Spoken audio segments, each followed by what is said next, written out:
Hello, everybody. So I'm Karin Verelst. I have a background in exact science and in philology. My general field is philosophy of science, and in that, history and philosophy of science. I am doing work as a researcher at CLEA and teaching in the School of Arts of the VUB, the RITS, the School of Cinematography, Theatre and Sound. And it is there that already a long time ago, slowly, my interest in the world building of science, if you want, the construction of scientific worldviews, and this notion in the context of the arts, the scenic arts, the audiovisual arts, started to merge and get intertwined. And what I will present here is a little bit not a structured overview with a formal theory. I'm working on a certain theory, but a kind of overview of what the questions are, what the important concepts are, and invite you to, I will suggest a few potential research tracks, and I will invite you to join me in a discussion and critical discussion or presentation of ideas, whatever, so that we can go to the next step. So first, we need to speak a little bit about world building and world views.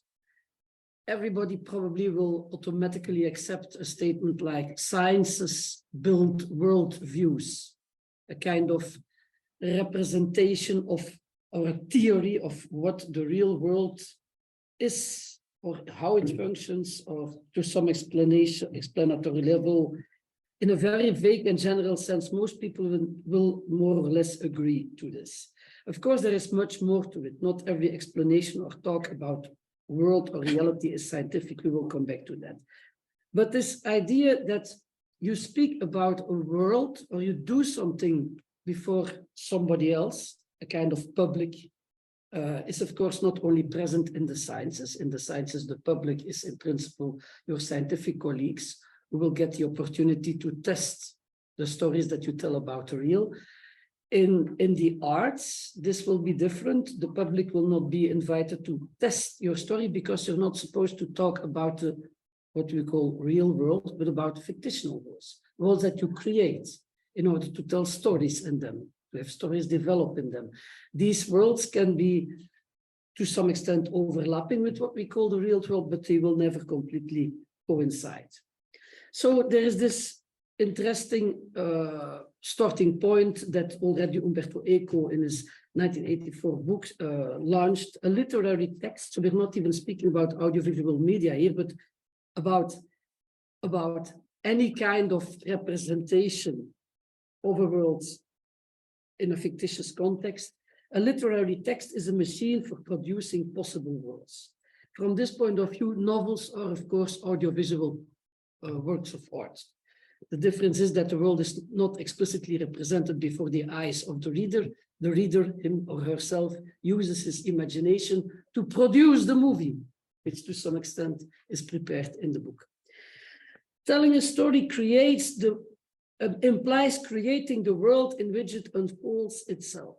If there is no world, there will be no story. There is an ontological aspect to storytelling all the time. Most of the time, we do not think about it, or we are not concerned about it, because we silently assume that either the whole of this fictitious world or important aspects of it just coincide with the world to which we are used, the world which we consider as real, the world in which we are present.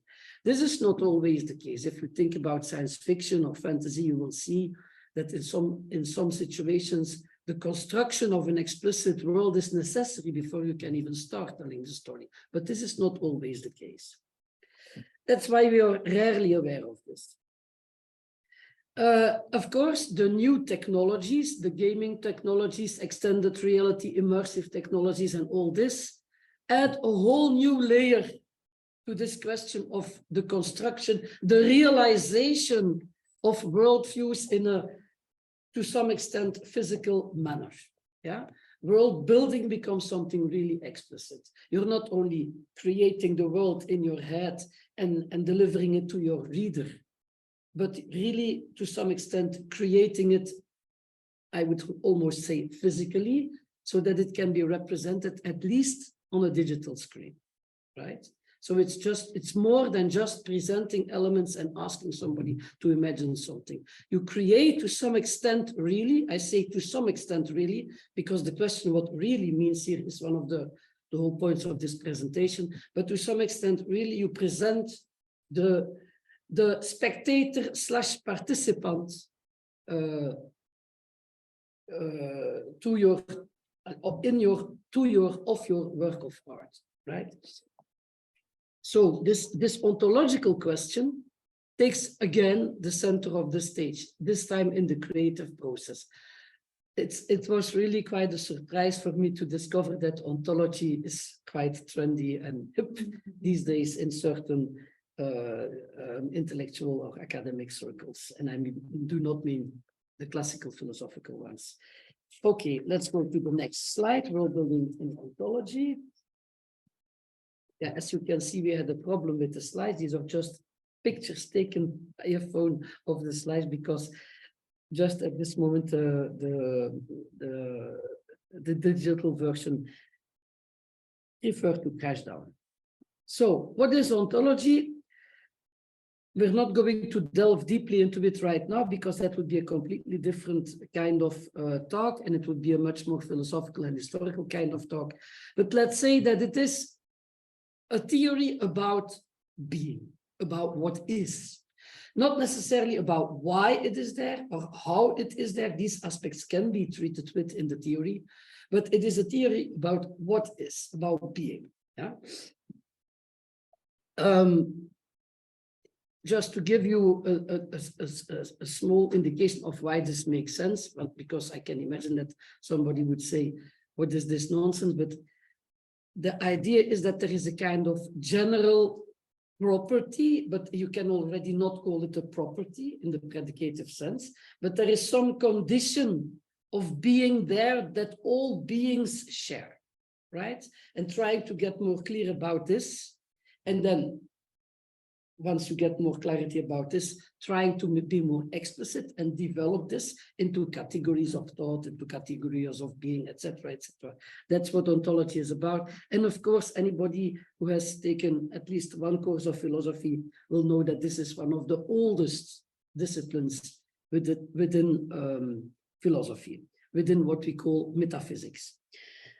When we think about constructing worlds, constructing worldviews, and from there on constructing worlds, you can at least sense that ontology makes some sense in that context, at least to the extent that you have to point out what being there is in the context of your new world. So in fiction, we do not talk about a supposed real world. We will talk within a minute about what a real world could be with respect to this. But we're talking about, and this is a word that stems indeed also from philosophy, about possible worlds. There is a whole discipline of philosophy which entails the investigation of what it means to have possible worlds.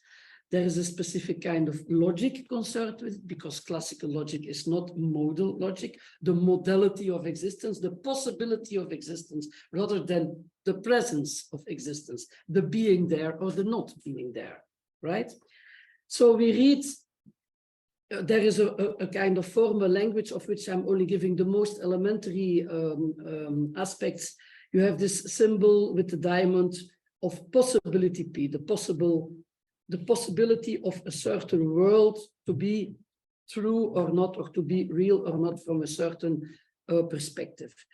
If this world is very close to what we consider the real world, it will be said that the accessibility of this world is high.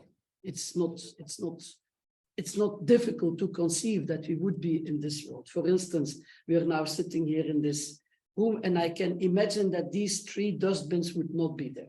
It would be a possible world which is very close to the world in which we are. It would still have the same logical and causal laws. It would largely contain the same entities, and it would still have the same physical properties. Well, so that's a world with a high accessibility. A world where I can magically make these dustbins disappear would already be a bit further away. in the sense that magic, as far as we know, is not contained in the logical structure and the causal structure of the world as we experience it, the world in which we experience ourselves to be present in what we call the real world.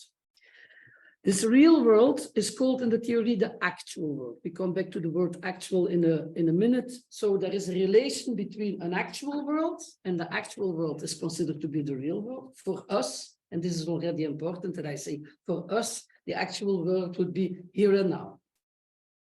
The starting point of the actual world is the room in which we are sitting. We see each other, we can talk to each other, we can point at each other. That's the actual world. We can extend the actual world. We can extend, and then already we go to a more fictitious level. I can start to talk about the center of Brussels, but I am not here and now in the center of Brussels. I was there an hour before when I passed on my bike to come here. Yeah, but already it's an extension because I cannot point now at the center of Brussels. I remember I was there, and I hope you trust me that I was there really and that I passed through it, and that you're not going to think that I'm making it up and that we are in some Martian kind of state, whatever. So the actual world and the possible worlds are connected. And these paths of connection govern the laws of accessibility. We're not going to delve into this theoretically, but it's important to see that there are formal structures that allow you to talk about this on a more abstract level than the level that we need here and now. Here and now. Slide with Rescher. So, there are philosophically different strands of approach, different schools about the state of the real world, the actual world, and its relation to the possible worlds. You can be realist in the sense that the real world really exists, the actual world is real, and the possible worlds are mental constructions. There is another approach, the approach of Lewis, and also actually Benveniste. It's more or less the same approach, but in the first case from a logical point of view, in the second case from a linguistic point of view. And that is that the real world, and the way I explained it before by pointing out that we can point each other out so we know we are present, is a little bit going in that direction. The actual world is the world which we inhabit. We are present in there, and that's why we can point out by pointing at. I point at Marta, and I prove thereby to everybody here that she is present. I only prove this, however, for everybody who is present. If I try to point to somebody on the screen, I see some people there. I am pointing now to somebody, but nobody can see that I'm pointing on this person because there is the screen. For the people present here, I'm just pointing to the screen, even if I would show it. I'm pointing to the screen, not to the person. The person is represented there, but and the people behind the screen, if you want, on the other locations cannot even have a start of a beginning to know who I'm pointing at. So this creates a kind of, I would not say hierarchy in the moral or in the political sense, but a degree of presence, a degree of reality of nevertheless, right? And Benveniste investigated this precisely in natural languages, and I think this is quite important and not enough yet taken into account when we think and develop theories and ideas about this kind of questions. The French linguist Émile Benveniste, he calls this the je-tu mechanism. It's important, je-tu is I-you. And the fact is that when we are present, and it's actually the same thing as Lewis says, but from a different perspective, is when I can point at you, we can talk to each other. But he turns it around. We talk to each other. I talk to you, you talk to me. There is no hierarchy there. Everybody who is here can be the center of the world, the here and now world, just by opening his mouth and starting to talk. You can also lift your finger, which is what we do in a classroom, right? Instead of all talking together, somebody lifts the finger and takes the center of the present world to him or her in order to have an orderly conversation. So Benveniste puts the language, and he investigates this, and he discovers that some mechanism like that, even if you don't use the words je and tu, I and you explicitly in the language, there are many languages which do not expressively express these words, still the mechanism is there. And that also is the center from where all the adverbs and the other linguistic elements that introduce this notion of space and time start. Because when I am talking, I decide what is here and what is now. Here is where I'm sitting, there is where you're sitting. And now is what we now share. There is a little problem there, now share. Again, a problem, now. So it is there, but you cannot fix it. You cannot step out of it, but you cannot fix it. So there is a point there where, how would I say, object and process to some extent coincide in an interesting way. This is also another subject. We're not going to deal with that too much now, but it is a very old subject in philosophy and in the history of philosophy, this antagonism between object philosophy of process philosophy and the interesting strands of philosophy, which deal precisely with the here and now and where these two coincide, like the pre-Socratics from the Greek tradition. Okay, next. So when we are telling stories, storytelling is without any shadow of doubt a universal phenomenon in history, in human cultures. It manifests itself in different forms, but the, let's say, primordial form seems to be a little bit the same everywhere. People gather in presence. Somebody talks. Again, it's not everybody bubbling through at the same time. Somebody talks, a narrator, and tells a story. This person, the narrator, tells the story and takes the people who are present with him or her to the world where the story is taking place, right? So it is important to see that this is oral. Natural language, we've always forget that, but it's very important. Natural language is spoken language first and foremost. Even today, we think about natural language as if it were schriftlich. What is the word in English? Yeah, written. Yeah, simply written.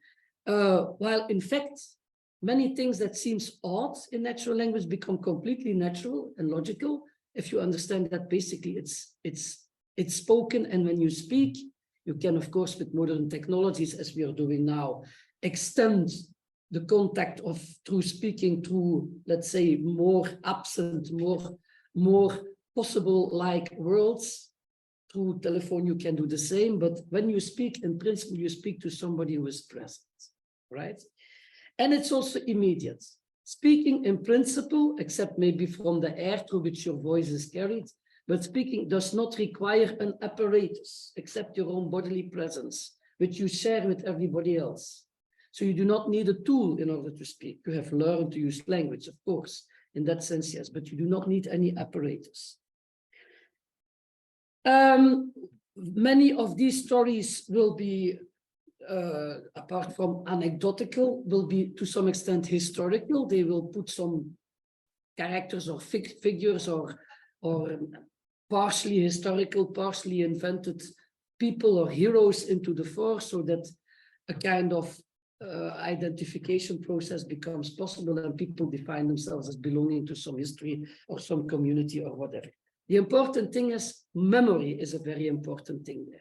And again, memory not in the written kind of style, not with logical trees and concepts, etc., but in the specific style that is still now used in theater schools, and that was the prevalent kind of memory during Antiquity. It's the use of the memory of images and associations and colors and smells, and so you really call into life. And what is then the structural element? It's very interesting actually, but that would be again another presentation. It is the use of the Bauplan of architectural buildings. So the architectural structure of classical buildings repeated always certain patterns, and they use these patterns, which you could extend in your head up to infinity. They use these patterns to structure mnemotechnically structure enormous sets of data. The whole Ilias, for instance, or everything that was taken from a boat in the harbor of Piraeus, or whatever. I mean, we have witnesses, testimonies of the fact that enormous quantity of data could be accurately retained in that way. So memory, but not memory as we generally think of it, like in the sense of the abstract tree of content of something. It's a different kind of thing. a memory that requires imagination. Okay, yes. How do you know that it's the right? Because we are flipping the page. That's so funny. Okay, then a specific kind of stories, and this is relevant in the context of what will follow in this presentation, or myths. They are more like the broad stories that encompass not just one community or one history, but the whole world, if you want. Yeah? So there, again, not necessarily to be understood in our modern scientific sense, but some story that explains where the world comes from, why it is there, or how it came there. Yeah, origin myths and things like that. So this idea of totality is important there.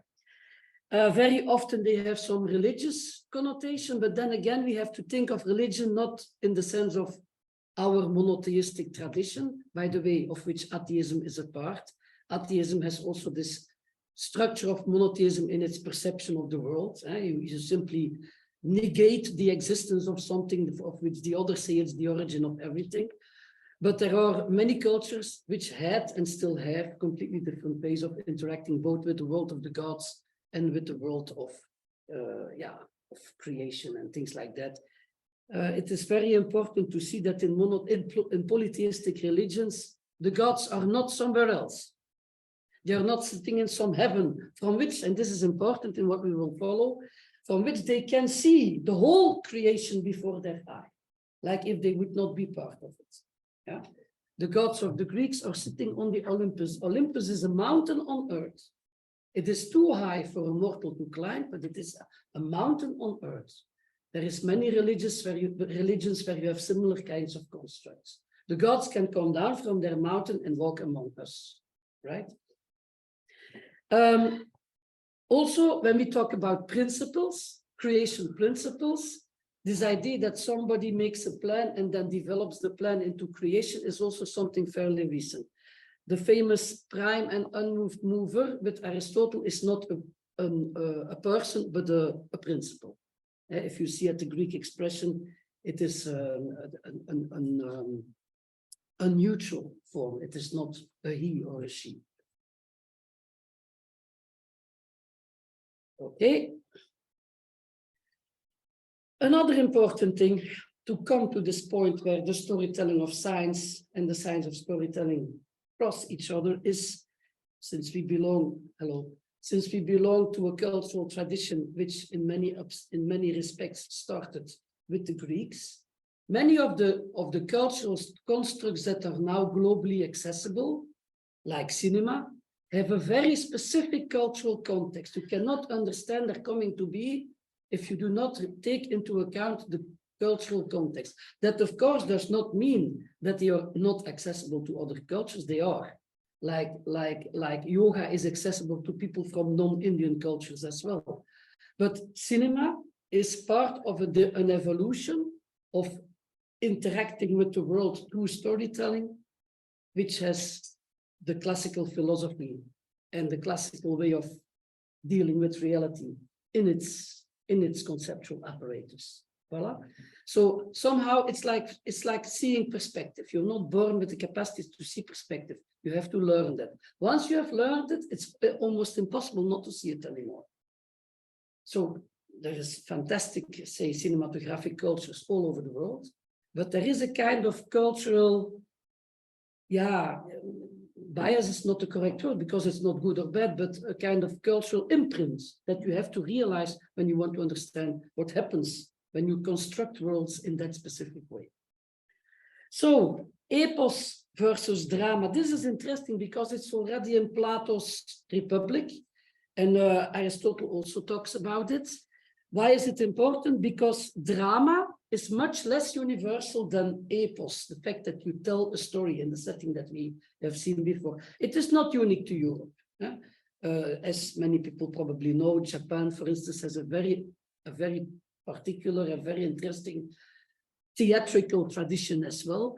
But it's not the case that we find theatrical traditions in some sense everywhere in the world, while we find storytelling everywhere without any discussion. It is different and it's important because the way of presenting the story changes completely. In the first, somebody is orally and in your presence normally, talking to you and presenting something that you process with your imagination. In the second one, to a large extent, the world and the actions that constitute the story of the story, the plot, we would say today, but that's anachronistic, of course, but the development of the story would be presented to you already. So there is a kind of physical realization of this world. And there are people who play what is happening in this world, and there is not necessarily a narrator explaining this. Their actions and their dialogues, Aristotle stresses this all the time, don't explain, it's not the characters, it's the actions and the dialogues that make the story in drama or in comedy. From the moment that you put something on a scene, the way of telling the story changes dramatically, right? The nice words of this for this are diegesis via mimesis. Mimesis is I play I am King Lear, right? And I try to embody him as much as possible, as thoroughly as possible. But you know, I'm not talking about King Lear. I am King Lear for all useful respects at that moment as an artist, as an actor in the theater, right? This also required a shift from audition to vision.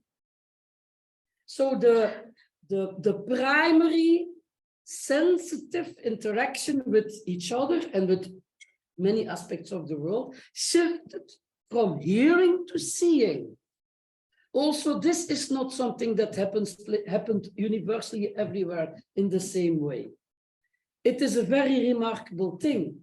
And we find testimonies of this in the ancient literature because both Plato and Aristotle talk about it, and there are older strands of archaeological and textual evidence that show indeed that, for instance, in the Middle East, a similar shift took place. That, of course, does not mean that hearing disappears completely, of course not.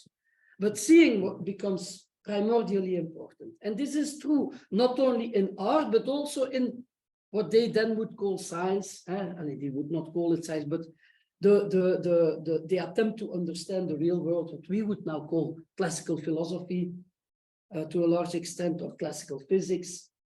Also there, the idea that you see rather than hear what is going on is taking the front there. So all these, this is also linked, it's not completely contemporaneous, but it is clearly linked to the precedence of writing. Writing takes much more precedence as a means of communication through language. Yeah. And also the origin of theater is to be set as far as the Greeks are concerned in this period from archaic Greek to classical Greek.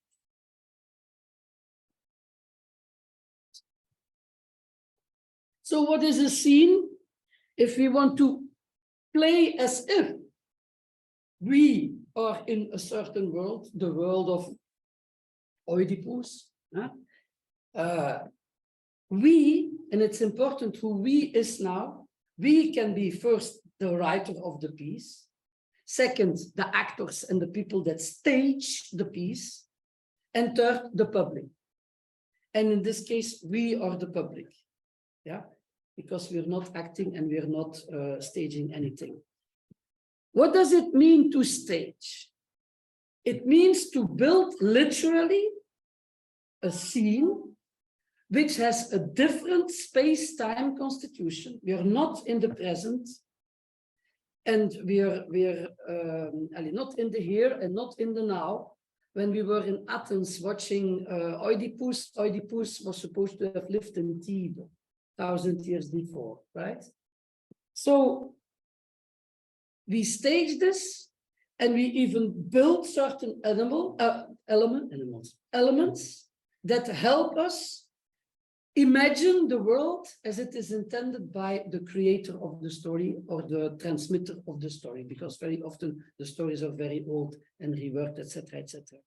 But okay, this is important because already from the beginning, the public is needed without public, there is no point in storytelling, right? That's quite sure. I'm not going to tell the story of King Lear to myself watching in the mirror at home, right? Not very interesting.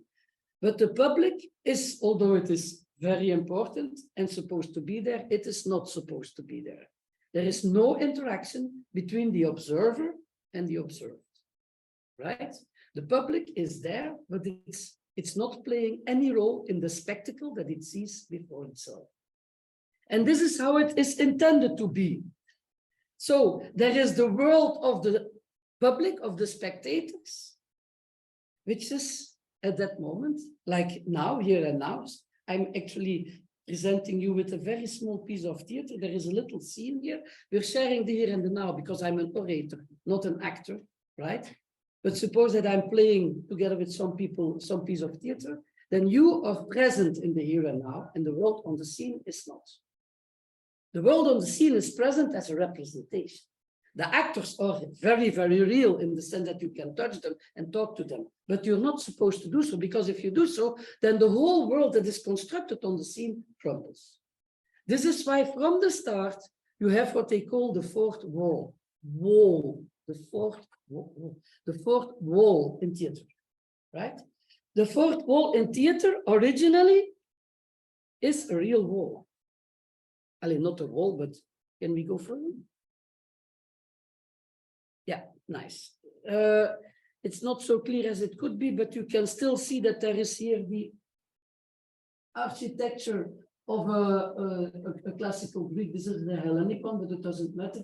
Theater, the half circle in the middle, this arena is called the orchestra. There a lot of the action would take place, but also on that border that is a little bit higher, the logeon, where also actors would speak to the public. So, but that's, and then you can see it very closely in the top, to the right, the top two, maybe the turtles, but especially the top two pictures. The one is a rectangle and the other is a circle, and you can clearly see a delineation that separates this orchestra from the benches where the public will be seated, right? In some theaters, that would even be filled, it would be a kind of little trench, or how do you use ditch, yes, which could be filled with water. So it was really not the idea that you would step over it and interfere with what happened on the scene. Yeah?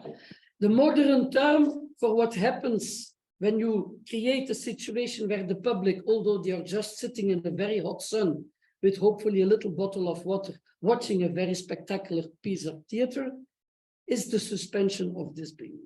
You have to be able to mentally be transported into the story that is presented to you, but your body remains behind. So there is a kind of duality needed in the philosophical sense, a realization of a certain duality within yourself. You have to some extent to be capable of leaving the here and now, the actual world behind, and being transported in your mind to another world, right? Which is a very interesting feat. And again, not something you are born with. You have to learn this. It is only one of the possible ways to interact with the real world. Now, this has a lot of advantages because not only you have a very specific way of creating a lot of fictitious stories that way, yeah? The novel is still doing that, right? The novel creates a story for you and you mentally represent before your inner mind's eye. But you can also make plans for the future, because everything that is not present but can somehow be created mentally. Once you have acquired this capacity to be transported from the here and the now into another reality, even if it's fictitious, that allows you a lot of things. You can plan for the future. You can use your memory. Again, this is probably one of the origins of this capacity, but use your memory in many different ways. You can represent the present, the absent, as if it were present. You can represent the absent as if it were present. Yeah? This is not what you're going to do in the theater because the world is presented before you, but in the end, you only see three characters with a mask and a gooier. a chorus. So there is a lot of imagination that has to take place for you. And the setup of this separation and this creation of a separate space-time in which, following its own laws, a story, a process is presented and described. This you all need in order to be able to simply watch a piece of theater and also a piece of cinema, because this is where we will go now. Can we go to Plato's case? And afterwards we will jump back.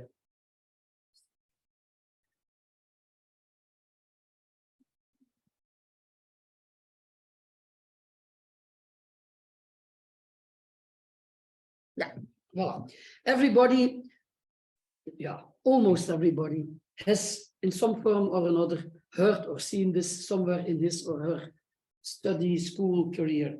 So actually, again, something completely remarkable. It is all when people talk about it, it is very often in an almost casual, almost trivial sense, but it is actually completely remarkable that Plato comes up with this. Now, he comes up with this not in the context of, as Aristotle did, for instance, in his Poetica, in the context of a philosophy or a theory about how to build good stories. No. Yes. Oh, yes. Sorry. Yes, he did. How to build good stories about reality. Not fictitious ones, but stories about reality.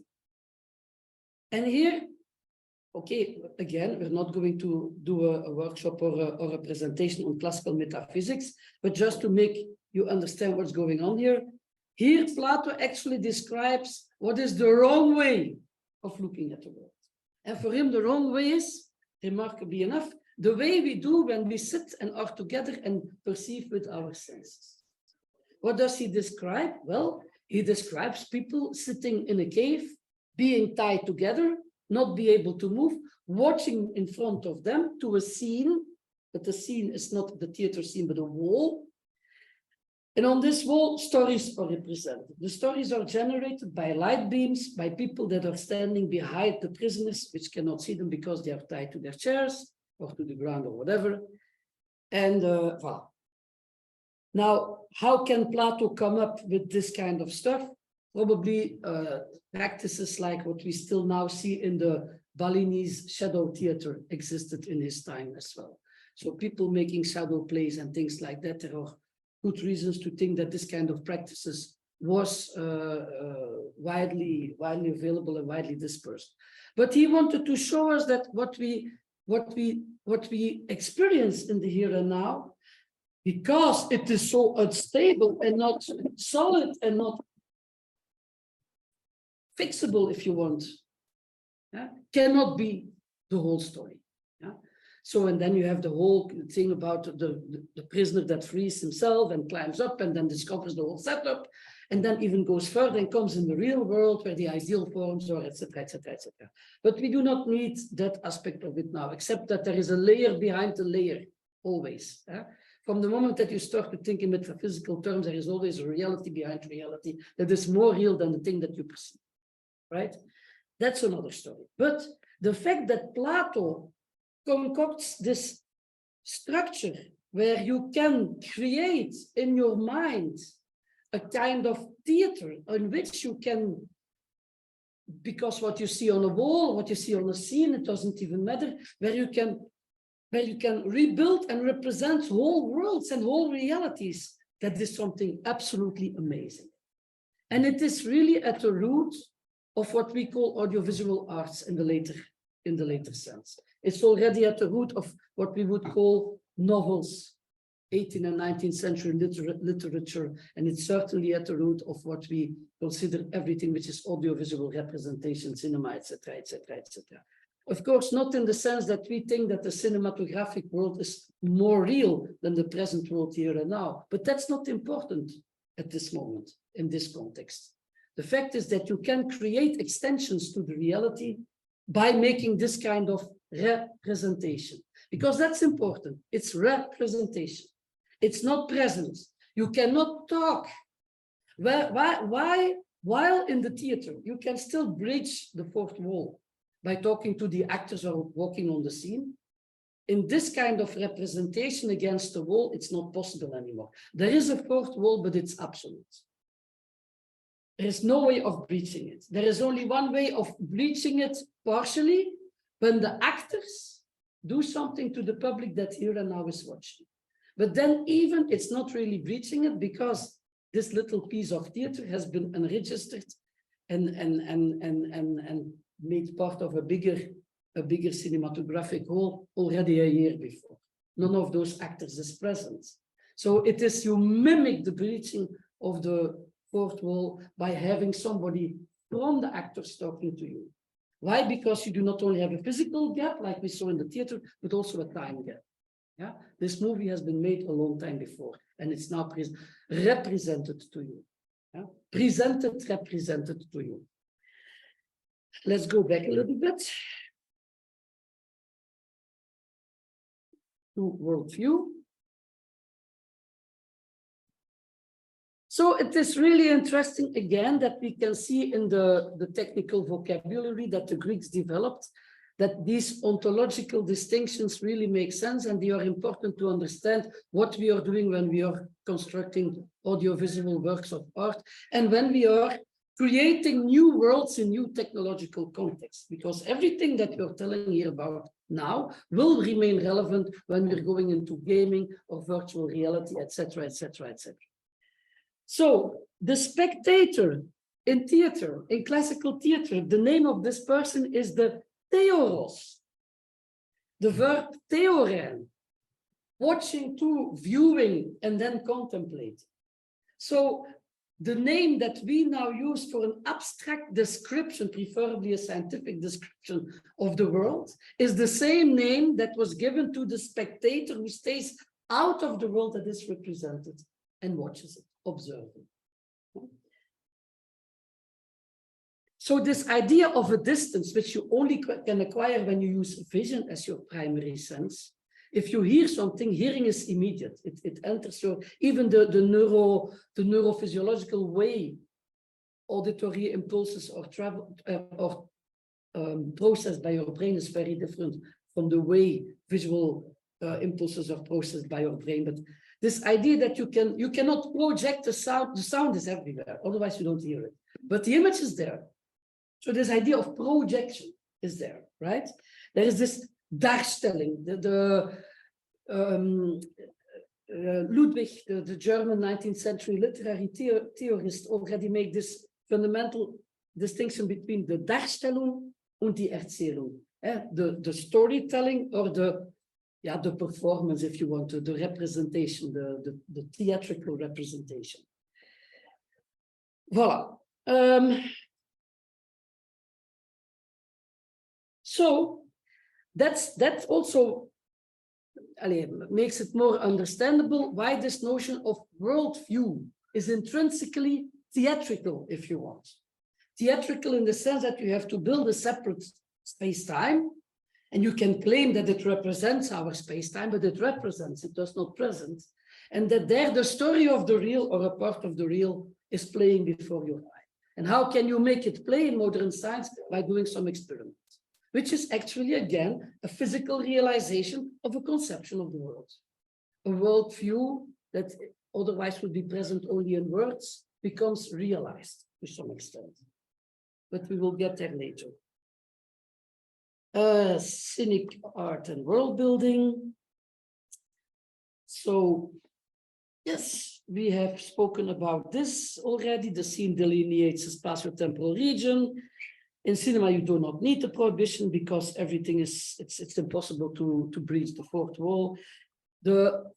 It's important to see that in audiovisual representations, you can create secondary fourth walls. So you can have a movie within the movie within the movie. This is, of course, not possible in theater.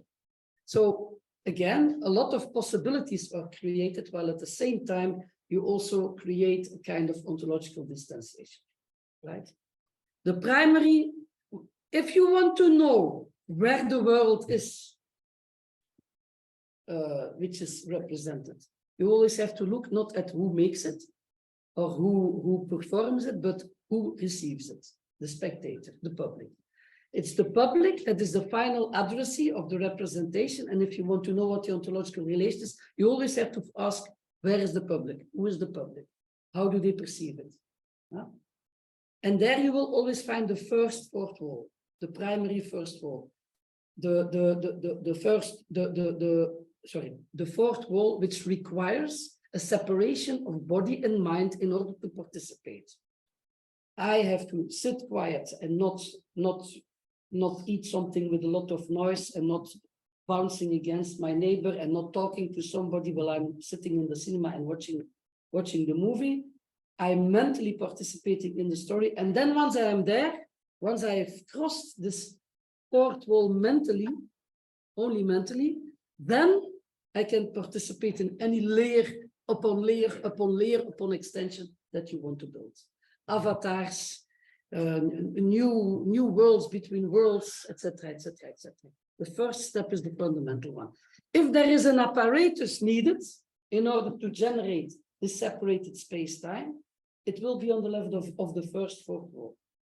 You're sitting in some room and somebody puts a virtual reality glasses on your face and off you go. When I come into the same space where you are sitting, having all these fantastic experiences in the virtual reality, I just see somebody sitting at the table and doing this with a glove thing on it. Right? That's the place where the first fourth wall, the primary first wall, is set up and where it is breached mentally, only mentally, and not even really breached because you cannot interfere. Now we will come to points where you can interfere in gaming, etc., but what happens there? Okay, the conditions imposed on, yeah, this is also interesting. If you understand that Aristotle thinks about a separate space-time which is represented in the present for people who are present but are not supposed to interfere and not stay there for a week, then all these seemingly arbitrary rules for what is a good story make perfect sense. Why can there only be maximum 3 protagonists at the same time in a piece on the scene? For the simple reason, if you start in real life to talk with more than 3 people together, it becomes completely ununderstandable chaos. You cannot have a real dialogue anymore. Why is the limitation in time to more or less 1 day so important for Aristotle? Because it is almost impossible to generate extensions of space and time when the only thing that you have is a theater scene. The Greeks were nevertheless quite creative with it. They had all kinds of structures by which they could turn walls, and then you could see a painting of a scene of something that was not present, or they could show you the corpse of Agamemnon murdered by his wife upon his return to the castle, etc. They would have all kinds of tricks. They would also have a whole code of people coming from the left on the scene and people coming from the right on the scene. From the left would mean from the city center, and from the right would mean from the countryside. I just say something, there are some codes like that. So there are ways of extending the world. The most important way of extending the world is the chorus. The chorus will comment as a narrator on what happens and gives information to the people watching that is not contained in the play as such, in the action and in the dialogues as such. But still, it is not possible to make a montage of what happens on the scene. This is the big breakthrough of cinema, of course. Cinema actually are all little pieces of theater. For an actor, it is all little pieces of theater which are registered. And then afterwards, of the camera representation of it can be mumble jumbled as you wish through space and time, because you can cut and paste and you can make flashbacks and you can do all this kind of stuff. But that's because you're not working in the presence anymore. The actors are not present, so you can do whatever you want with that, right? So the more it gets elongated from the presence of the spectator, the more possibilities of creating new worlds within worlds within worlds and interactions, etc., come into being. But at the same time, yeah, the distance becomes bigger and bigger. And you need a bigger and bigger apparatus in many instances. Okay, yeah, the 3-act structure, etc. We're not going into that. Which is important is that a story, since it has to be shown, develops through action and not through he or she thinks, right? It's not interesting to have to invent or to represent thought processes. It's much more interesting to have either dialogues or direct action. So all these things make sense. It's not because Aristotle had some crazy ideas. Okay, Plato's cave, what do we have to say? I did say everything there. Let's continue. Scientific storytelling. Let's see where we are. So, can I ask a question? Yes, of course. Could you say that the fourth wall is breached once the play is over, in the sense that when the play is over, the story influences the people, because maybe they go out, they go into the world again, and they remember the play, and they maybe start acting based on the play, or the play is interfering with their lives and influencing their thoughts? I would say in the case of a theater, From the already right, reaching from the play to the yeah. In the case of the theater play, I think it's true in two senses.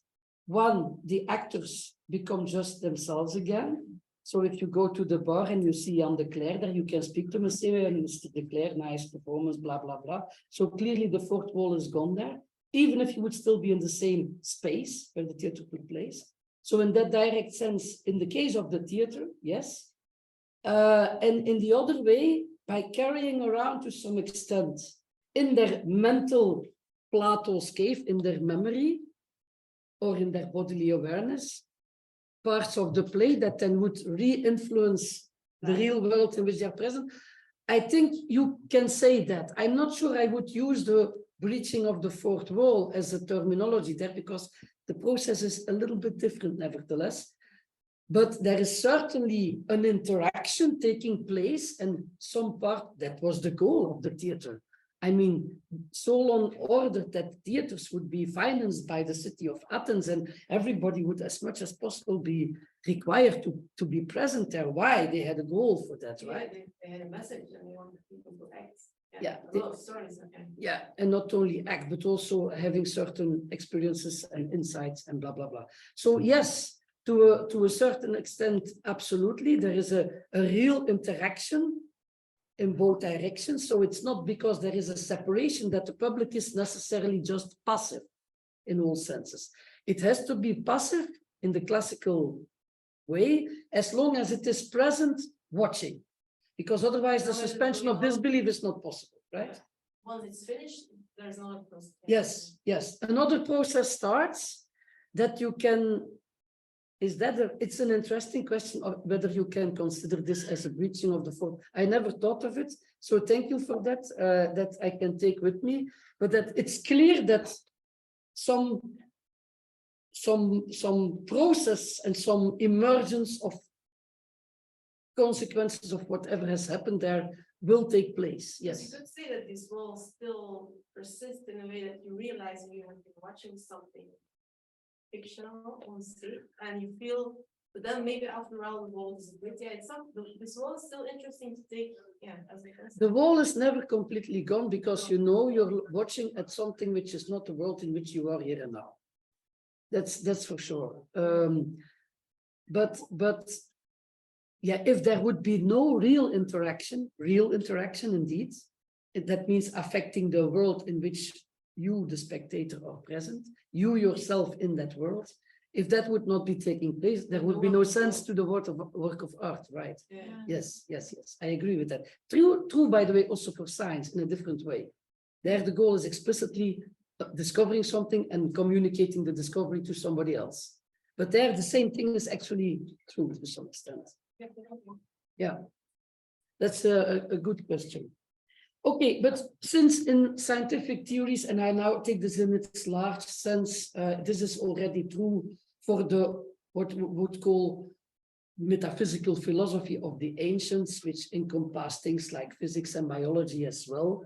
We tend to make separations between those, but all these disciplines fall under a same umbrella. The difference between modern science and metaphysics is not there. The difference between modern science and metaphysics is the fact that in modern science, there is a new aspect in the scientific world building where where you create a kind of theater for observation in which you can check in a given way whether the story that has been unfolding about the causal relationships between certain things and processes is valid.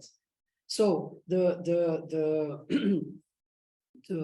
fact that you represent something on the basis of a certain structure of causal relations in this context remains true for metaphysics and for science, and that you have to, how would I say, devise an origin for that guarantees that the story proceeds somehow, whether it is God or gravity, I don't care, but also that remains the same in the 17th century, by the way, especially for people like Newton.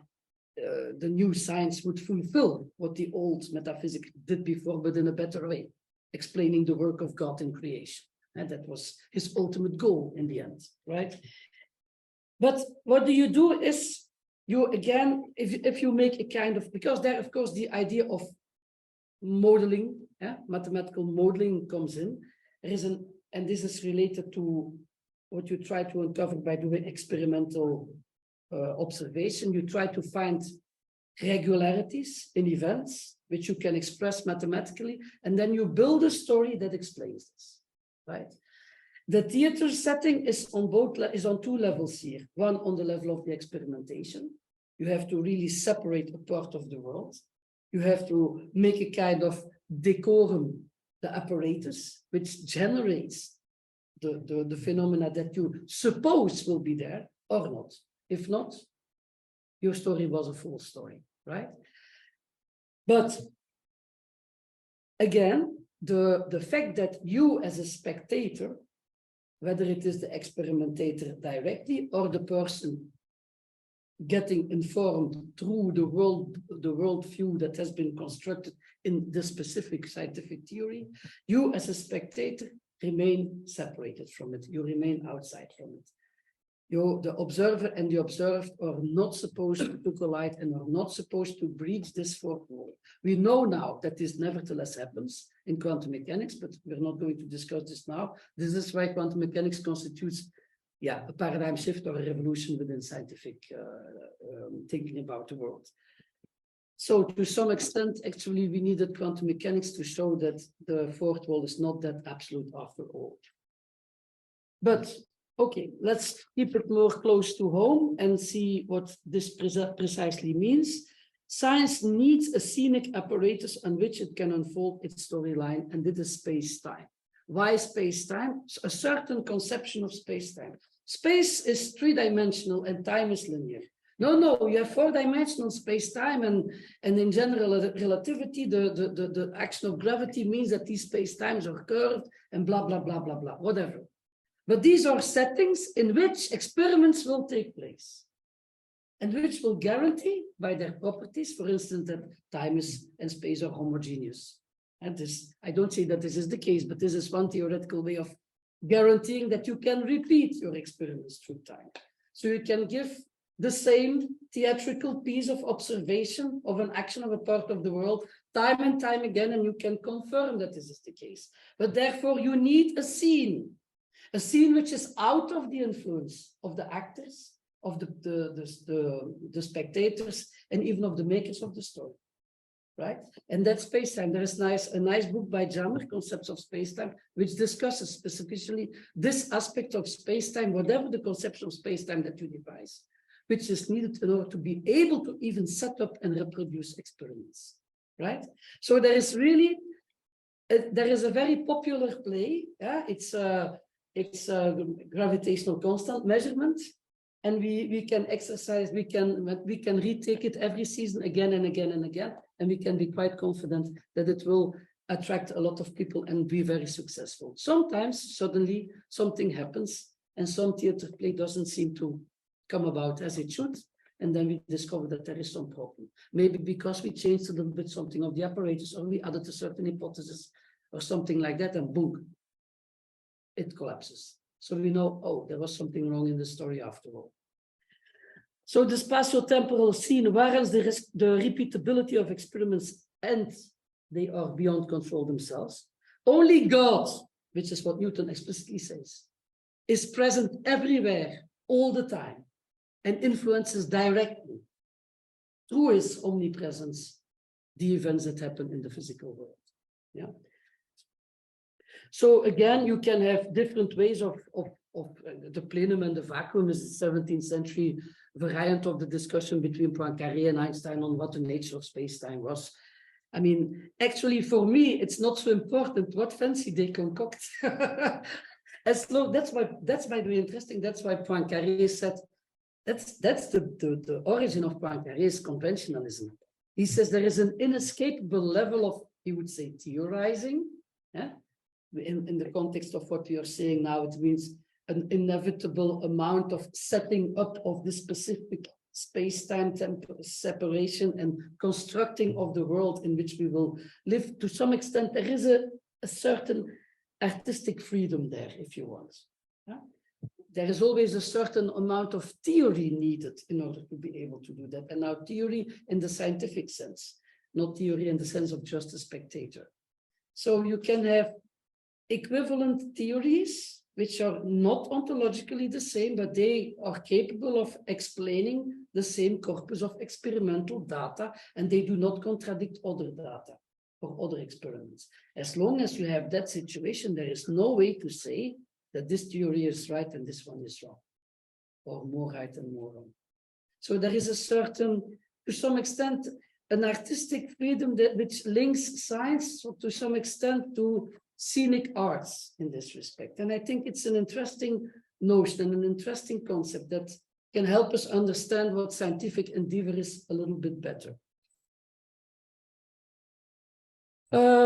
No, I'm not going to give this explanation about what classical metaphysics is, but it is interesting to think about Meno's paradox. This is again related to this freedom that you have also in the sciences when you set up the world of observation, when you put your theater with a separate space-time and with this specific part of the decorum of the world there, and you're going to observe it. It's important to understand that you need theoretical assumptions in order to be able to do that. So you have already a part of the story ready, either because you know other parts of the story of the world in your worldview, or because you make some assumptions, or I do not know, other experiments that helped you before, philosophical or aesthetical aesthetical preferences. Yeah. When Maxwell formulated his famous equations in the 19th century, there was one term which was mathematically perfectly correct, but for which there was no physical counterpart. And when asked, why do you not take it away? It's more beautiful like that.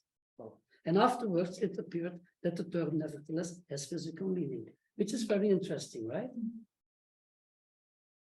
Okay, so experiments are materialized hypothetical arguments. They are to some sense theater pieces in which possible world, remember, possible natures of the world, of that part of the world, are rehearsed and practiced and seen whether they fit or not.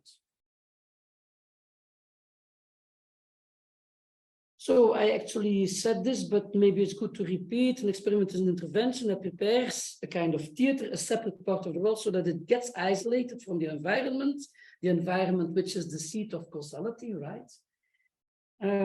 Prepares it such that a limited number of its, in principle, infinite number of hypothetical properties are made accessible.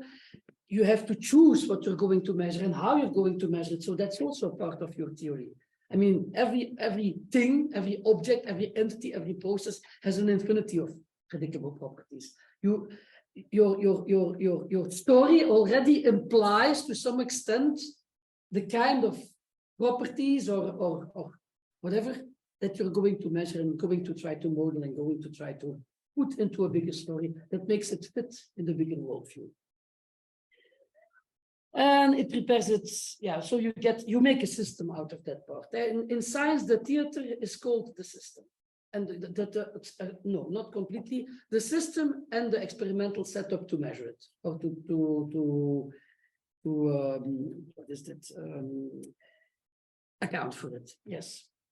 And the observer is supposed to be an outsider. He makes the scene and the theater, and then he steps out. It's the world, that part of the world that acts out, right? So it is very interesting, and that will be close to the end of what I'm going to say. Then we will say something about these immersive technologies, and I think there we can. Let's jump quickly back to this linguistic thing, the fact that the I, not ego, not this psychoanalytical or psychological thing, but the I is the center of the world, in the sense that the thing that can indicate here and now. And we are all this I, right? If I stop talking and she asks a question, she is taking the role of the center of the world, of the present, the actual world here and now. And anybody of you can do this, right? So it can shift. The linguist Jacobson called therefore the I, the shifting property. I can shift from everybody, and you too. Huh? I am I for me, and you or you for me, but I am you for you, and you or I for you. Following? Almost. Yeah, but so this is one of the ways you can extend the world. It's very interesting that Poincaré developed a version of what we now would call special relativity by using this shifting property and actually extending the deictical universe every time with, say, one arm length and reconstructing it. Huh? So you can the here and now, of course, it is more complicated because of the status of time. We know that the fourth dimension is not just a dimension like the others, it has another signature, etc., etc., etc. But okay, even if you accept that there is a four-dimensional here and now, which relativity theory does, let's go to this little nice graphic, then it remains remarkable that the way that we speak about reference systems in the abstract model of, in this case, special relativity, uses exactly the same conceptions that are needed to define the here and now in natural languages or in the context of the presence of a spectator with respect to its representation, etc., etc., etc. I think there are connections there which still have to be begun to be clarified and elaborated. It's not the same, of course, I know that. Special relativity is a theoretical representation of reality. It's not reality, but it's, as far as we know, the best representation we have. But of course, our storytelling about reality is not reality. It's a representation of reality. I would not necessarily say the best that we have, but there are many different possibilities. Yeah? And the fact that there are some fundamental situations, literally, how you or me as a scientist or as a spectator or as a maker are situated with respect to the representations, I think that merits more attention than you are giving it right now. So I think it makes sense to look more into this kind of relationships, but I'm not going to discuss it more now. It's a research question that is open for the future.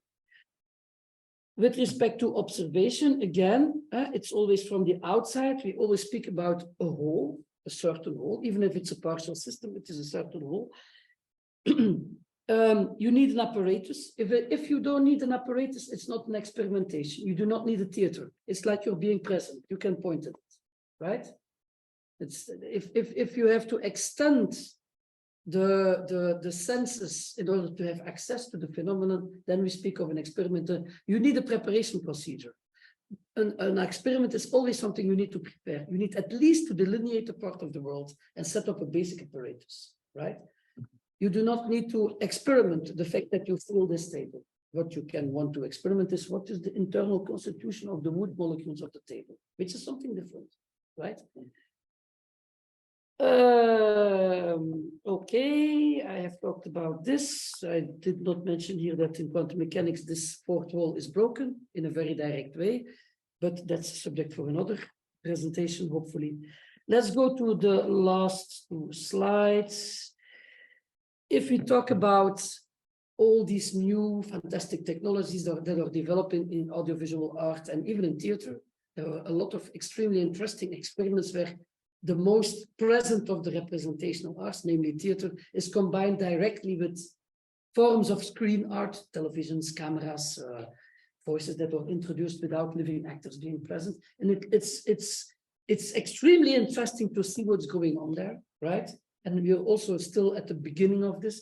During the Corona crisis, we saw a lot of fantastic experiments because nothing else was allowed. So it sounds maybe a bit cynical, but from an artistic point of view, the pandemic was maybe one of the best things that could happen. Well, that's not really true, but you understand what I mean. A lot of new evolutions got in a stroomversnelling. How do you say this? Acceleration. An acceleration. Voila, exact. Voila, the cinematographic apparatus. This is an old concept already, a very fundamental one. Like with the experimental apparatus, you need an apparatus in order to prepare the separated space-time world in which your story can unfold. And yeah, so if you have technological apparatuses like in games, but that's what is an avatar in this context? What does it mean that you can interact as a spectator? Do we not breach the fourth wall when we allow people to interact? Well, the storytelling, the grammar and the syntax of storytelling in these new technological environments is only beginning to be clarified. We're like in 1900 with cinema, because we still did not even know that you need a script for a movie in 1900, right? We were still discovering this. We're a bit at a similar point right now. It's not clear at all what it means that you cannot only displace yourself as an actor in space and time, and that you can use montage in order. What is montage in English actually? Editing, the editing process, that you can use the editing process to make jumps to space and time, and this, and how you can make sense on the level of the script when you do this kind of stuff. Well, we are in a similar situation, but then with all these new complex technologies that are before us. So there is not yet a clear-cut answer, but I don't think that the fourth wall really will disappear. Even if you would create an immersive reality that is so real as to almost feel completely real, I think you're more like in the problematic of hyperreality and of the uncanny valley than in the sense that suddenly the fourth wall will disappear, because you will always be working with screens.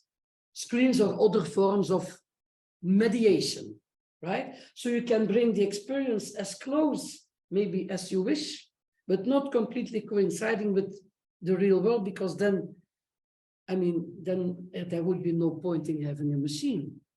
It's like always you will need to generate this interaction in order to make the experience possible. Does that mean that the experience is unreal? No, it's not unreal. It's real in its own proper sense.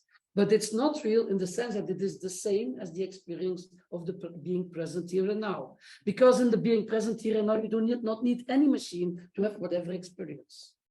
In the here and now, I mean, not representational experiences, but experiences here, right?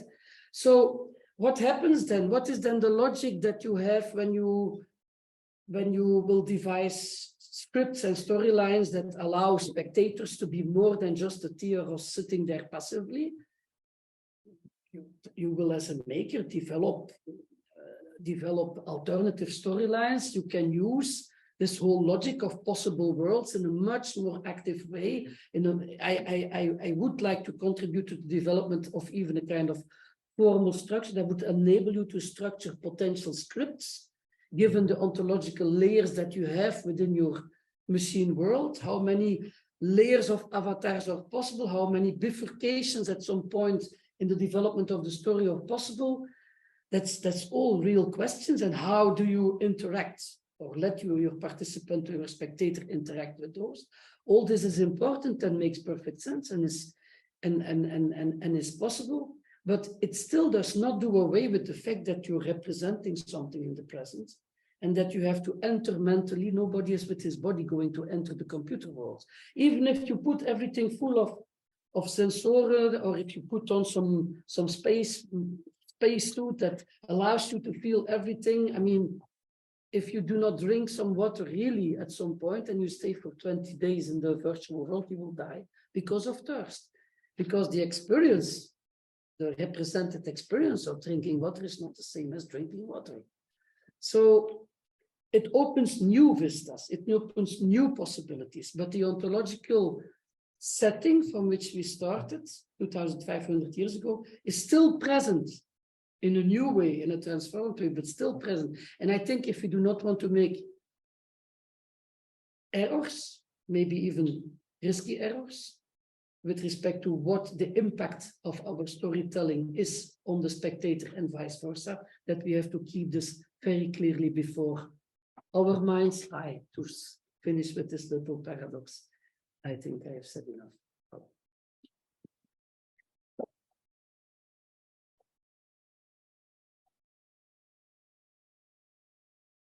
Time for questions, comments. Yes. Yes, in biology, there is a shift in the way scientists observe baboons. First, they thought they had to remain distant from baboons, be objective, and just watch them. And then they realized that this causes baboons to behave abnormally, so they started interacting with them. And after a while, they started behaving normally, as you wouldn't be there. And so this makes me question the definition of a fourth wall, in the sense that by interacting,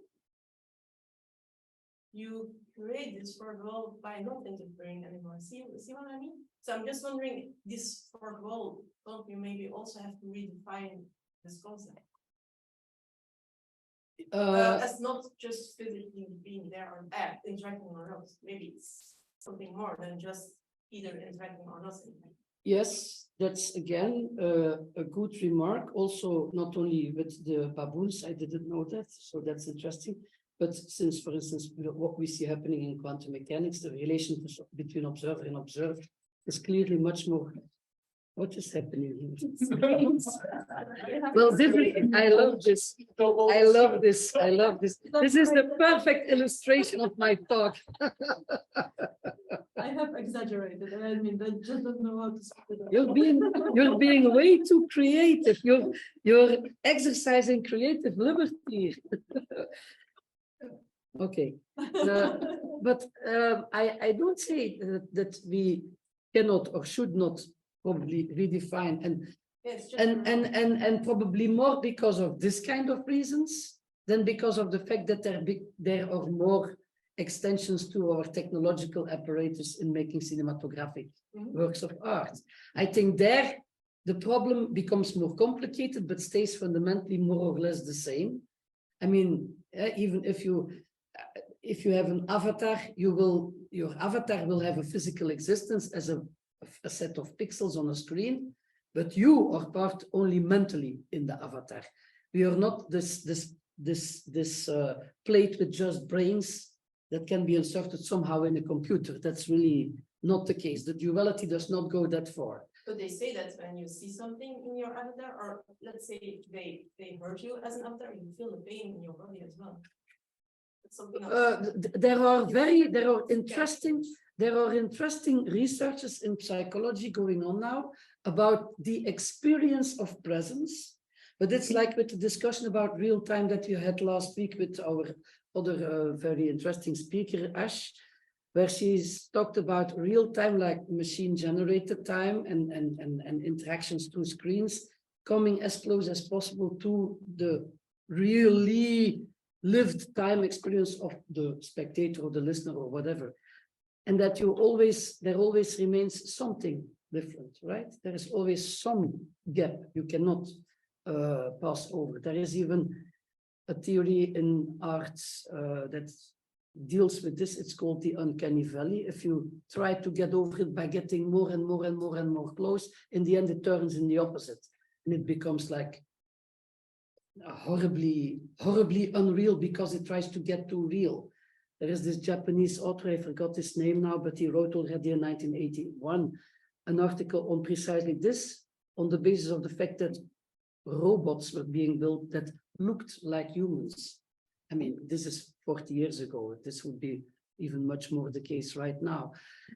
But the baboon question is an interesting one because to what extent, that's the problem of what observation means in a setting where there is no experimental apparatus, right? Actually, that's the difference between exact or predictive science and descriptive science. If you watch simply at something, you're not interfering with it, but you're not distancing yourself from it either. What these people were doing was creating a kind of theater, a kind of space-time scene in which the baboons would be separated from them. But of course, if you're together present in the same real world, you can point at each other. This is an illusion. It's because it is an illusion to say you are not present, even by just pointing. I suppose they would not have a kind of interesting philosophical debate with the baboons, but you can simply point at each other. And by that, you have already confirmed just sharing the same here and now presence. So behaving as if this is not the case is indeed throwing up a new fourth wall, but one which is, yeah, it's not, it's, how would I say, it's an illusory one. So you bounce in that problem, but for a different reason. With the avatar, I think it's the power of the representation of the human mind to represent things and experience them, like in dreams, like in stories. We can, why does pornography work? I mean, work, I'm not talking morally now, but why do people feel sometimes apparently exciting by watching this kind of thing? Not because they really believe they're having this experience right now, no, but because through your mind, you can influence your body and vice versa.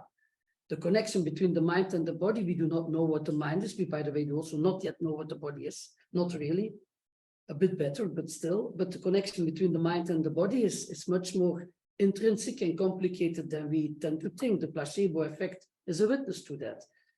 But that does not do away with the fact that there remains a fourth wall from the moment that we are into something which is represented and not presented. So that is not a clear-cut answer to your question because it's complicated, but it's good questions. This is the kind of thing that needs to be further investigated, right? Hmm? Okay. I was thinking like, because you can like think about peripherals, it's hard to like view and complicated, but if you think like, how do you see the actors on the stage, what role do they feel, or like kids who are playing and imagining a story or something, like there's a representation because there's like imaginary roles, but there's not really a separation or something, or like they're inside and also present. Yeah, in theater, the actors and the spectators are both present, but that's why you need the scene, and that you really have the gap, the physical gap. That's why I showed the pictures before. But indeed, it is a case that's, and in that sense, it is more close to the baboon example. Maybe the baboons at some point have been observing the scientists that came to observe them in their own way, and they started to change their behavior because they thought, what the fuck are you doing here? But you know, in the theater, you have a kind of codification of this setting. You go to the theater and you know what you're going to, right? So you accept that you will create a kind of illusion together. But if there would be not this whole setup, it would be much more difficult to get that result done. Yeah, but like I would say in peripherals, things kind of everybody is being put on the stage or something like. Well, everybody, as far as this person is participating in the virtual setting, because at home, when you go to the toilet, you're not, I mean, you're just, yes, but it's important that there will always be some endpoint where some person is sitting behind his or her screen, or unless they already dream of injecting you with some chip or something. I do not know what kind of science fiction fantasies, but as for now, you're sitting behind your screen and you're playing. You can put all kinds of, or you're going into a space and they put some apparatus on you and you can play this kind of stuff. But that final level is still there. And to that extent, you can completely go into the virtual world up to the moment that you have to go urgently to the toilet, right? Unless you have not been drinking.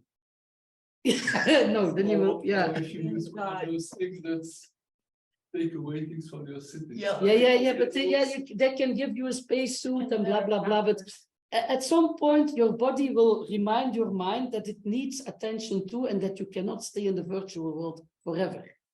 and only live in the virtual So world. I'm thinking about type of magic reality where you're in the world, but you see extra. Yeah.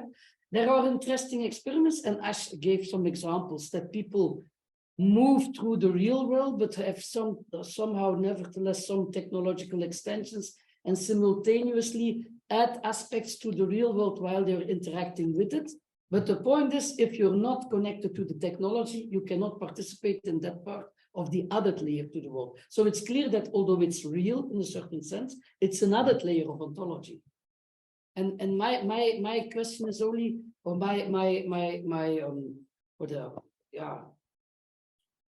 idea is only to investigate more precisely and more clearly what is going on there with all these layers of reality and with all these interactions, and where does apparatus come in, and how does this relate artistic representation to scientific representation. Voila. I do not claim that I have the answers to everything, and what you say is obviously correct, but for me that just adds to the question.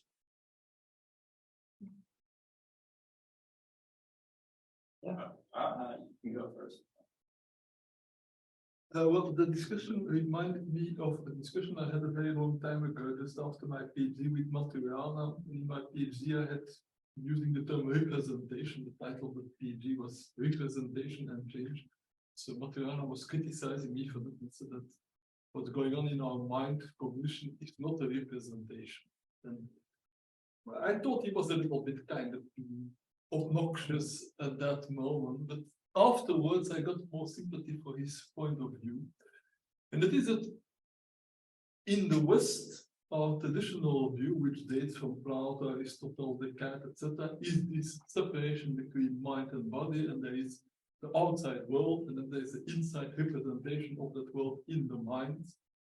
And while this is an interesting separation to make, which, as you say, probably comes also in part from this fourth wall idea, it's not always a good separation to make, because after all, what is cognition? Cognition is not there to represent the world. Cognition is there to guide your actions.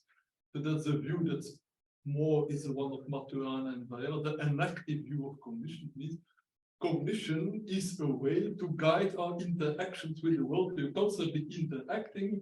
Information comes in by the senses, actions go out, and the two are in one big feedback loop. And what cognition is doing, it's guiding them, but it's not guiding them by saying, this is a representation of the world, this is your action, and these are two completely separate things. A real cognition does not make that separation. It's only at a later stage when we can say, that is my thought of the world, and then I'm going to perform an action in the world, and the thought, the representation, the abstraction, and the action are two separate worlds. No, they are separate only if we define them to be separate, and we can do that like in the theater. But some people might just walk onto the stage in spite of the wall. So it's a choice you make, which can be useful, but which you should not assume to be absolute. So it's an interesting distinction to make. It's a foundation of much of Western philosophy, but you should not take it as an absolute part that all knowledge or everything in ontology assumes that there is some wall between world and representation. Yes, yeah, I actually completely agree to that. It's not, but I think I said maybe not clearly enough in the beginning that this way of interacting with the world through this means of representational worldview construction is culture specific and is not to be assumed to be universal, and is even not within our own culture necessarily universal, if you want. But it became dominant. And because it became dominant through the whole history of whatever cultural colonialism, etc., it became to a large extent also influential in the rest of the world. I think it makes a lot of sense to investigate other ways of conscious interaction with yourself and the rest of the world, other human beings or other beings at all. I think apart from advantages like the capacity of representing non-present things and making plans and this kind of stuff, this kind of absence of the real also has a lot of disadvantages and even can cause certain kinds of psychological unease and mental illness if it's too extreme. I think that disciplines like certain forms of yoga or Buddhism confront this extreme absence from the real by trying to break through the fourth wall again in the other direction and bringing you back in your here and now experience, which is necessary and logical. I just wanted to clarify to a certain extent that there is a link between a certain way of artistic experience and a certain way of scientific endeavor. It is not incidentally linked within the same cultural historical tradition, and it will, of course, to some extent face similar kinds of problems, not only have certain advantages, but face similar kind of problems. And I think that, yeah, as for the impact of our stories on the world as it comes to science and technology, the fact that we face a worldwide climate crisis tells us something about problematic aspects of this. So yes, I would completely agree that one, cognition is not to be reduced to representation only, that the body, that duality is not a fact, but something that you, to a certain extent, acquire by cultural training and which never can be absolute, because whatever the mind is, if your mind is completely separated from your body, the only state you're in, I can imagine of, is death. I mean, I do not know whether this is true, but that's the only sensible thing I can come up with. And we know from many disciplines, not only like disciplines like yoga, etc., but also many sportive disciplines, that the relationship between mental and physiological is much more closely interconnected in learning processes, etc., and also needed for healthy balance than separating yourself from yourself internally and trying to control your bodily operations the whole time. So I agree with that. But the point is, think about how much time we spend in our mental Plato's cave in our own heads during the day. That's enormous. We are so trained not to be present in the present. It depends on the person. Yeah, but in general, come on. If it's not in your mental space, you're on your phone. And there is also research to this, by the way. There are people who try to break through this and step back into the world as it is given, if you want, in your omgeving, as we say in Dutch, Umwelt in German. I have no proper, maybe environment, but that's not exactly the same. But this direct experience is the basis, like speaking to each other and not needing any further translation by machines or otherwise, is the basic form of linguistic interaction. Well, the basic form of mind-body interaction is also the direct form, but how much time do we spend absent, not present, even when we are present? That's a lot. All too much. Yeah. So, yes. All too much. Yes. And that's why I have kind of a mixed feeling about all these kind of virtual reality experiments, because there is a tendency to play so much with the possibilities of these representations of representation of representation. People tend to get even harder with some of these world. It is really a risk that the world becomes mediated only through fourth walls, only through screens. I think this would be extremely unhealthy. But instead of, we cannot behave like if these things, these evolutions are not taking place, to be able to deal with them in a not just follow what is happening kind of way, but being a little bit autonomous in this. I think understanding this kind of mechanisms could contribute to some extent to creating some resilience to a too profound penetration of this in our daily life, hopefully. There was somebody else. Yeah, I guess I could continue off that conversation real quick, because I think it's like a really important one to have. And in terms of like world building, like I guess just a quick question that pops up is like, what kind of world building mechanisms can we have that kind of retain like quote unquote the real world, and then I guess like quote unquote like authentic way. And that's kind of just like an open-ended question. I guess like how do we not get too invested in these other worlds? Which is first question. The question I was going to ask before, and I'm glad Francis brought like cognition more generally. Because I think a lot of the talk is focused on human world building. And I think I would just like to get a perspective on the degree to which world building and maybe perspective might be an important term to bring up here too, but just the degree to which this happens in like something like an animal or an electron or even like a social system, because they kind of build a world in a certain way, or like they kind of have a certain perspective, not as complex as like the fourth wall of people, where like this, like we have this world, we're under this perspective, but there's also like this fourth wall where this is happening in like the theatrical sense. But I mean, world building can happen on multiple scales of cognition, I guess, from like a cell or like an animal to for different kinds of like organism to even like a social system or that. So I guess I'm just curious what your opinion would be on world building in other kinds of cognitive kind of. Yes, that's also an interesting and relevant question. I would never claim that only human beings can do this kind of world building or representational interaction. I'm not sure whether I would call being present as a living organism and hence be co-constitutive to the present world is world building in the sense that I use the word, because that is essentially representational, while our presence in the present world and hence be co-constitutive to it is presentation, not representation. So I would like to keep that distinction. I would definitely agree that at least all living organisms, from whatever kind they are, would be co-constitutive to the present in that sense, in a conscious or in an unconscious way.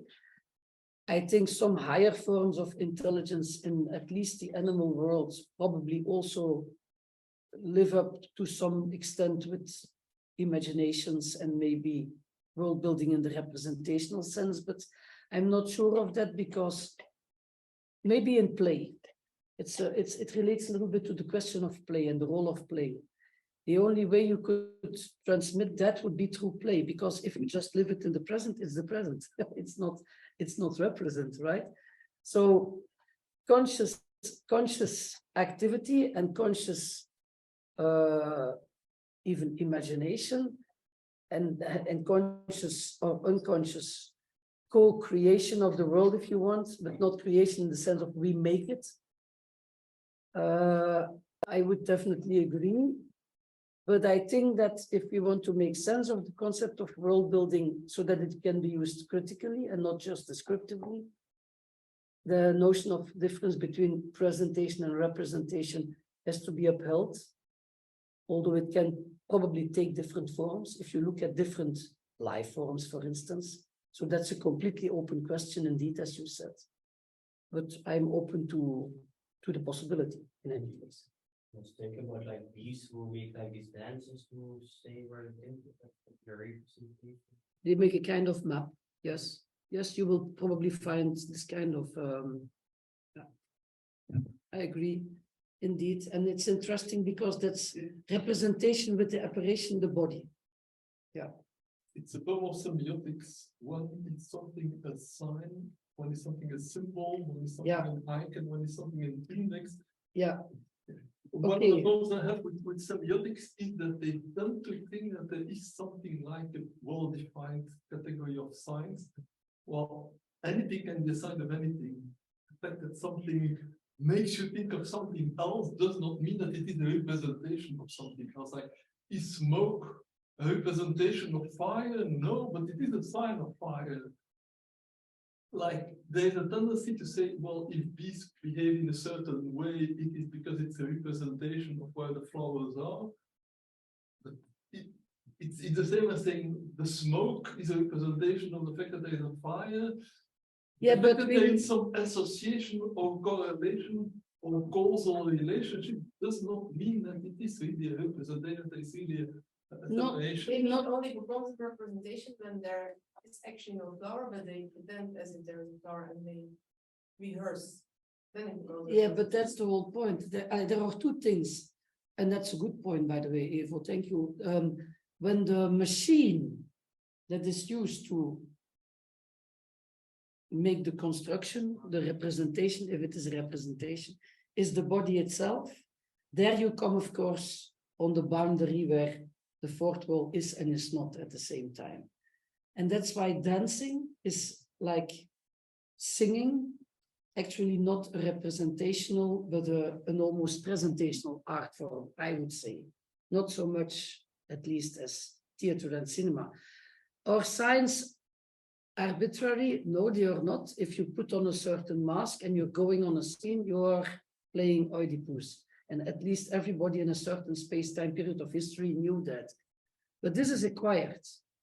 Do bees learn to play these games? I think play is important because with bees, we don't know it very well, but I'll give you an example from one of my papers, which I think it's clear. It's a number of animals mark their territory by leaving a little bit of urine everywhere where they pass, like dogs do it all.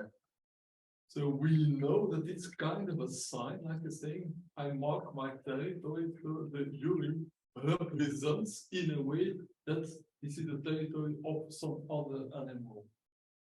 But did they really start to pee in order to represent their territory, or was it rather that the smell of pee is an indication that there is another animal there, and therefore, after a while, animals learn that whenever they smell urine from a different animal, that they should be careful and stay away because there is a competitor there. what is now the difference that you want to make? The difference is that you want to say that the animal that does the peeing does not have any idea about what it is doing. Is that what you want to say? The animal that's doing the peeing, let's say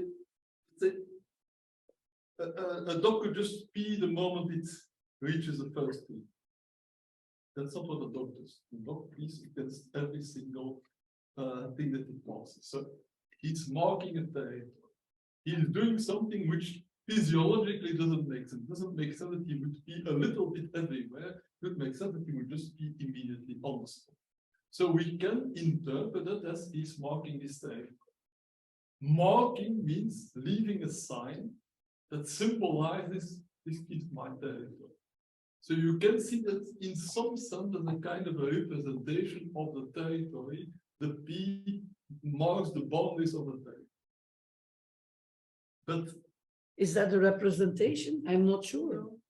It's the beginning of a representation. I would not use the word representation there, not yet.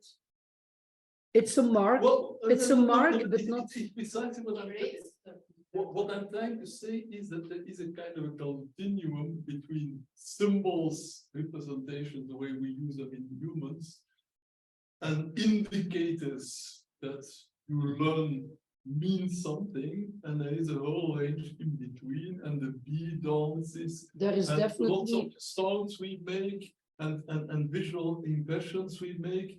They're kind of in this in-between zone. Yes, but I agree that there is a spectrum. Yeah. But the fact that there is a spectrum and not every conscious operation is a representation. Noticing a mark is not the same as making a representation, I think.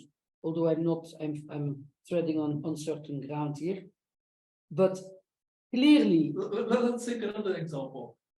You are somewhere on the beach and there's a nice chair, and you put a note on there, please do not use this chair, this is mine. Symbolic representation. Or you throw your towel on there, and people kind of assume, oh, there's a towel there that will be somebody's chair. Both are kind of signs that have the same meaning, but the one is more representational, the other one is less representational. There is this spectrum. Okay, there we would agree, but I do not just buy the thing that any sign can represent anything. We know even in language, there has been a lot of interesting linguistic research in the sound and the of words. Often in linguistic context is related to certain rather than other meanings. You cannot give any sound to any meaning that the sound is supposed to. Apparently our constitution or maybe our cultural information, I don't know, do not allow that just anything is associated. There are clearly certain pathways there. And if this is the case on the level of sounds and meanings, why could it not be the case on the level of movements of bodies and meanings? Of course. I would not, but do we call that representation? That's another discussion. No. The interesting part is that it shows that representation evolves out of something that's not yet representation, and there are lots of intermediate cases. And that is why the idea that there is a fourth wall is kind of looking at the end of the evolution, but there is this whole spectrum of things in between where the wall is not very clear, is there a wall, is there a wall? Yeah, and then also we have to keep in mind what you said yourself, that a large aspect of cognition has nothing to do with representation in that sense. But I think symbolic representation and representation in the context of world building on a scene are again two different things. It's a bit a pity that we use the same word there, because this creates there are two different processes happening, I think, and it creates a little bit of confusion that we now have to throw them together in order to make sense of this. I mean, in order to understand that a certain sound means something, I do not need to create a separate space-time with a fourth wall and with all kinds of interpretationally and representationally machines. No, but your first example was oral storytelling. So oral storytelling is making sounds. Yeah, but that has nothing to do with representation in the sense of theater. That's why I made a difference in the, not I, that's an old difference, but why I pointed out that this difference is relevant, and that the form of storytelling, the primary form of storytelling is clearly universal, at least among humankind, but theater is not. So there is something. So theater is a later formalization that more clearly establishes the border. But the other one continues to evolve as well, if you want. It's not that that stops or that has no. You also gave the example of a novel. When I'm reading a novel, I'm creating a virtual world. Yes. And you can't step into that world. There is a wall, yeah. But that's because you have learned to construct a cave of Plato in your head already from the start. I mean, it is clear that not all forms of storytelling generate the effect of their storytelling in the same way. It's not the case that if you're listening, that's why many stories or original poets, they sang, they would not speak, they sing. So they use much more the auditive kind of communication. It's not necessarily just the same process. And we immediately fall back on what we know. You represent a story in your mind. Well, that is already also a specific kind of development, if you want. So it's more complex. There is a question on chat. Yes. From Jacqueline. I would like to ask a question. If in psychological research I construct an experiment in which participants tell me about their childhood, do I collect data about the real world or about different fictional worlds created by the participants in the act of telling their childhood story? Yeah, that's of course a difficult one, because everybody here is educated in such a way that we learn to work with the individual Plato's cave from a very young age onwards, and that probably a lot of psychological problems that people have are related to this. But at the same time, people are still, how would I say, the subject of their own experiences, and language can communicate these experiences without generating just a little piece of theater. So I think the answer is complex. I think both are true, that to some extent this generates real experiences or relives real experience. And at the same time, it probably also to some extent will be the representation of the person on his own internal scene of himself, the way he copes with it, or she copes with this story and deals with this and blah, blah, blah. So I think there is a complex interaction between first person experience and expression, articulation, and representational, speaking about yourself as something else or somebody else going on there. And I'm happy that I'm not a psychologist, because I think it's not easy to make this distinction between the two, even for the person, him or herself, and for the person who is supposed to help this person with whatever the psychological problems could be. But it's good to know that these two mechanisms are there. also not forget when you speak about your youth, you speak about the past. And the past is only present in the present. Like the future is only present in the present. The past happened and the future still has to happen. But whatever we think about it, whatever the word think means here, happens in the present. The past and the future exist in the present. So they're never present in the sense that I'm present here and now, and tomorrow I will remember having been here with this nice and interested public asking all these very interesting questions. To make that better. Yeah, but then you're going back to in our context, in the context of our cultural mechanism, we're going back to our Plato's cave and we replay it, right? Before our mind's eye. So I have no simple, straightforward answer. I would say both mechanisms, direct articulation and representation, are both present, and the entangling and disentangling of those will probably be part of the what is this, the behandelingsstrategie, the treatment strategy. Thank you very much. Yes. Yeah. Two questions. I'll start with a smaller one. Like if you think of some types of modern theater where everything is very minimalistic, where even actors might be just sitting on a chair and just saying their words, not moving, not acting, would that be considered like going back to narration, like using what maybe narration had as advantages over the theater? Advantages or disadvantages, I'm not going to express myself about this, but I think it would be not going back to that situation, because if you want to go back to that situation, you simply go to sit somewhere with this person and you talk stories, you tell stories. But I think it is. That would be a bad business for the theater. Yeah, that's the whole point. So I think what you're doing is experimenting with this classical form, trying to find new narrative strategies and world building strategies by breaking deliberately this fourth wall. And I think it makes a lot of sense. It opens up new possibilities. But of course, why would you want to go back to the situation that is not there if you do not want to reinstate that situation? You're doing something else. There is nothing wrong with that. It's very interesting, and it can be aware of, okay, the old narration situation is that, and blah, blah, blah. But I don't think it's the same. It's like with this interesting Wertheim, this cabaretier in Holland, who a few years ago did this fantastic piece, Ergens Anders. He did this somewhere else. He did this cabaret, but it was not he who was present. It was a little robot representing him who did the cabaret and who pointed to people in the public and asked them to come and do some things with him being the robot.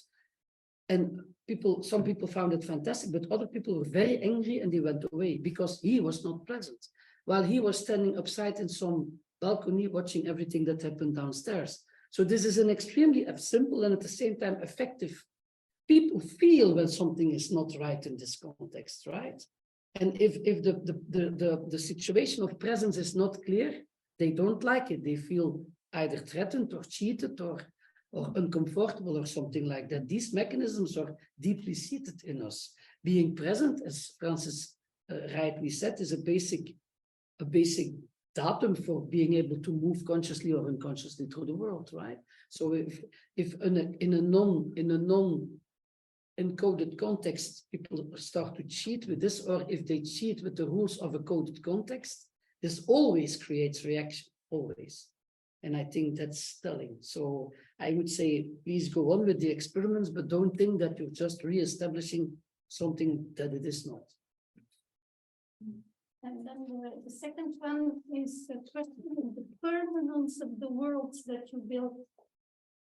The permanence of a world that is being built. Do I understand correctly that in a way the fourth wall protects that world that is being built, so that you can visualize and imagine everything in this world? But when does that world change? Like if I, as a spectator, jump on the scene and interfere, do I change the world? And let's say in the context of science, you have those theories. I can imagine if a new theory comes around, it might break a certain world that was being built. You built a new one, so the permanent stops there, it turns into something new. But let's say in the theater context, in the visual arts context, how permanent are those worlds? In a theater, the world is lasting as long as the performance lasts, right? Because before and after, you just have a wooden floor and a curtain. I mean, and some other world can occupy this scene. But what happens when a spectator breaks the fourth wall is not necessarily breaking down the world just like that, but breaking down the mental connection of the rest of the public with the things that are happening on the scene. So breaking the suspension of disbelief, because the connection between the public and the story that is unfolding in that world there is in an essential sense mental, not completely because they're physically sitting there, but in an essential sense mental.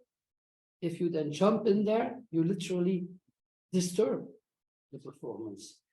And in that sense, you can say that the world crumbles because suddenly the guy standing on the scene is not King Lear anymore, but Jan de Cler in a strange, weird costume.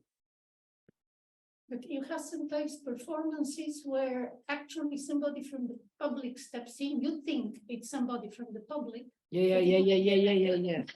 Immediately, the spectator that sits next to that person, for him, that world would change because I would like to, because we can continue this conversation for hours. It's super interesting, but I have a little video that is touching on this precisely. I would propose, unless there are still some really urgent questions, but to show this little video of a few minutes, and then we can go to the bar and have a good coffee or a beer and continue our conversation. Sorry for the people who are only virtually here. You see the advantages of being present. But let's first show that little video. Let me see how I can do this. How is that here? Some of you might have seen it already once, but it's still fantastic. Moment, eh?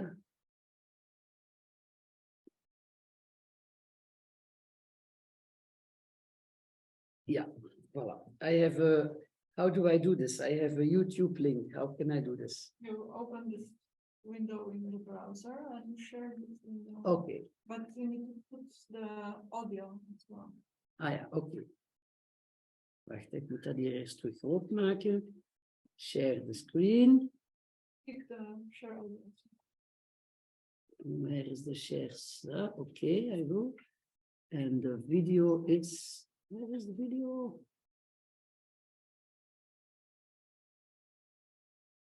Let's go. No, I don't see it. Come on.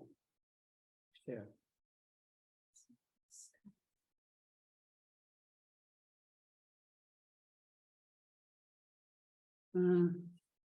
If it's too complicated, I'm not going to do it. Where is my video? It's in the other tab, yeah, this one. Yeah. So can I share this now? Yes, you are sharing it. I am sharing it. How can I make it visible then? Ah, okay, right. Just black. Make it full screen, yeah. Okay.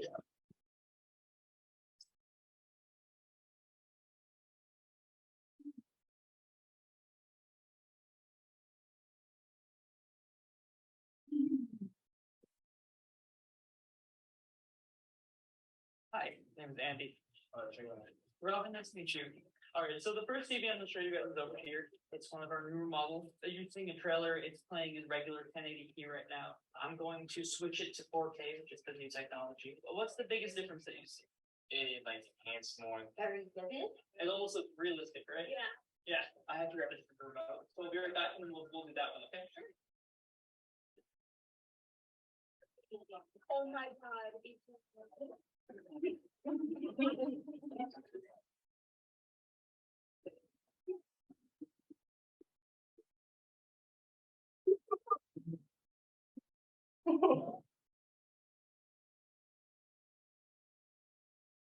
What do you think about the picture quality?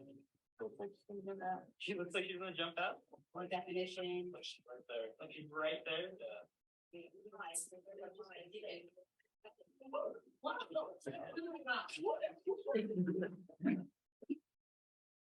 Men won't stop. I'll leave it up. Oh my.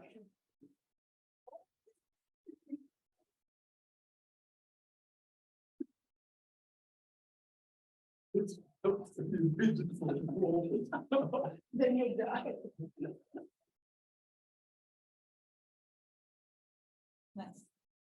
So that's just a publicity for a movie, The Rings. It's a fantastic movie, by the way. But, well, come on, excuse me. How can I put this off?